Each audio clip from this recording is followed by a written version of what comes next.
അഘോര സന്യാസികളെ കുറിച്ച് കേരളീയർക്ക് അത്ര പരിചയമില്ല. കാരണം നമ്മുടെ കേരളത്തിലൊന്നും ഇത്തരം സന്യാസിമാരെ കാണാറില്ല. ഈ ഇലക്ഷനുമായി കേരളത്തിലെ ചർച്ച ചെയ്യപ്പെടുന്ന ഏറ്റവും വലിയ ഒരു സംഭവമായി അഘോര സന്യാസികൾ മാറിയിരിക്കുകയാണ്.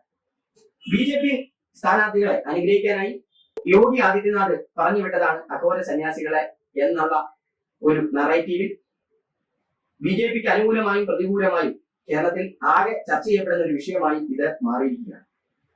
ആരാണ് ഈ അഘോര സന്യാസികൾ? അവർക്ക് ഇന്ത്യൻ പൈതൃകത്തിൽ എന്താണ് അവരുടെ പ്രാധാന്യം? ഇതാണ് നാം ഇപ്പോൾ ചർച്ച ചെയ്യുന്നത്. ഇന്ത്യയിലെ പ്രത്യേകിച്ച് ഉത്തർപ്രദേശിലെ വാരണാസിയിൽ ശ്മശാനങ്ങളിൽ വസിക്കുന്ന അതീവ നിഗൂഢവും തീവ്രവുമായ ശൈവ സന്യാസിമാരുടെ വിഭാഗമാണ് അഘോരികൾ. ശിവന്റെയും കാളിയുടെയും ഭൈരവ രൂപത്തെയാണ് ഇവർ ആരാധിക്കുന്നത്. സാധാരണ സമൂഹ നിയമങ്ങളെയും ശുദ്ധാശുദ്ധ സങ്കല്പങ്ങളെയും തള്ളിപ്പറയുന്നവർ, മരണഭയം ഇല്ലാത്തവർ. അഘോര അതിന്റെ അർത്ഥം ഭയമില്ലാത്തവൻ എന്ന് അറിയപ്പെടുന്നു. ശ്മശാനങ്ങളിൽ വസിക്കുകയും മൃതദേഹങ്ങൾ ദഹിപ്പിച്ച ശേഷമുള്ള ഭസ്മം ശരീരത്തിൽ പൂശുകയും ചെയ്യുന്നു. തലയോട്ടികൾ മാലയായും തുടയെല്ലുകൾ വടിയായും ഉപയോഗിക്കുന്നു. വിചിത്രമായ ആചാരങ്ങളുടെ ഭാഗമായി മൃതദേഹ അവശിഷ്ടങ്ങൾ ഭക്ഷിക്കുന്ന രീതി ഇവർക്ക് ഇന്നും ഉണ്ടെന്ന് പറയപ്പെടുന്നു. അതായത് നരഭോജനം. ഇവർ അഘോര എന്നറിയപ്പെടുന്ന അതീവ കഠിനമായ സാധനയിലൂടെ പരമാത്മാവിൽ, അതായത് ബ്രഹ്മത്തിൽ ലയിക്കാൻ ശ്രമിക്കുന്നു.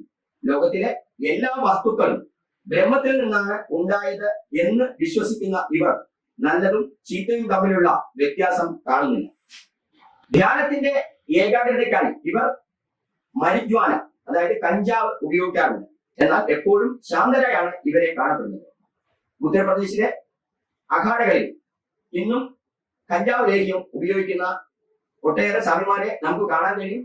മരിജ്വാന എന്നറിയപ്പെടുന്ന ഈ കഞ്ചാവിന്റെ ലേഹ്യം നമുക്ക് അവിടെ ചെല്ലുമ്പോൾ നമുക്കും കുടിക്കാൻ തരും. നമുക്ക് അത് വാങ്ങി ഉപയോഗിക്കാൻ പറ്റുന്നതാണ്.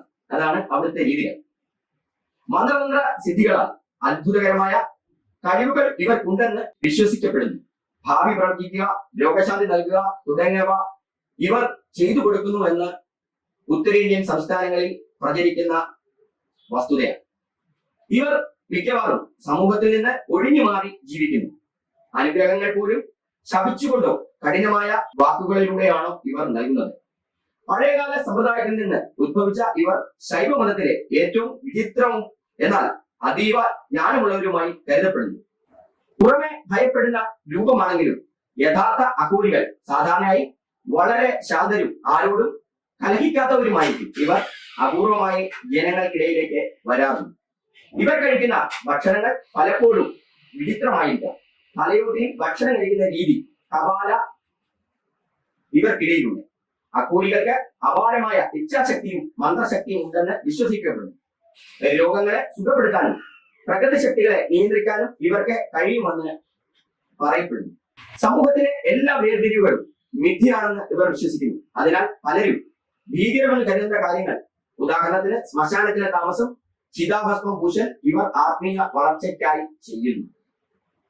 കേരളത്തിലെ ക്ഷേത്രങ്ങളിൽ അഘോരികൾ മൃഗബലിയും യാഗങ്ങളും നടത്തിയെന്ന തരത്തിലുള്ള വിവാദങ്ങൾ അടുത്തിടെ വാർത്തകളിൽ വന്നിരുന്നെങ്കിലും ഇത്തരം ചടങ്ങുകൾ യഥാർത്ഥ അഘോരികൾ ചെയ്യാറില്ലെന്ന് ഈ രംഗത്തെ ചരിത്ര പണ്ഡിതന്മാർ ചൂണ്ടിക്കാണിക്കുന്നു. എന്നാൽ ഇപ്പോൾ കേരളത്തിലെ ക്ഷേത്രങ്ങൾ കേന്ദ്രീകരിച്ച് അഘോര യാഗങ്ങളും അഘോര പ്രാർത്ഥനകളും അഘോര സന്യാസിമാരുടെ കൂട്ടായ്മകളും സംഘടിപ്പിക്കുന്നത് ഉത്സവത്തിന്റെ ഭാഗമായി മാറിയിരിക്കുകയാണ്. വടക്കേന്ത്യയിൽ BJP അനുവർത്തിച്ചു വരുന്ന ഹിന്ദുമതത്തെ പുൽകാനുള്ള ഒരു വ്യഗ്രത ഉത്തരേന്ത്യയിൽ BJP പരീക്ഷിച്ച് വിജയിച്ച മതത്തെ ഉപയോഗിച്ച് രാഷ്ട്രീയ ആധിപത്യം സ്ഥാപിക്കുക എന്നുള്ള ആ തന്ത്രം കേരളത്തിൽ ഉപയോഗിക്കാനാണ് ഇവർ ശ്രമിച്ചത്. എന്നാൽ കേരളത്തിലെ ജനങ്ങൾ കുറച്ചുകൂടി മതബോധത്തിനപ്പുറത്ത് നിന്നുകൊണ്ട് സാംസ്കാരിക മൂല്യങ്ങൾ ഉയർത്തിപ്പിടിക്കുന്നവരായതിനാൽ BJPയുടെ ഈ തന്ത്രം പാളിപ്പോയതായാണ് നമുക്ക് കാണാൻ കഴിയുന്നത്. ഇന്ത്യയിലെ വിവിധ തരത്തിലുള്ള സന്യാസിമാരുണ്ട്, അതുപോലെ തന്നെ ജാതിമതത്തിൽപ്പെട്ടവരുണ്ട്.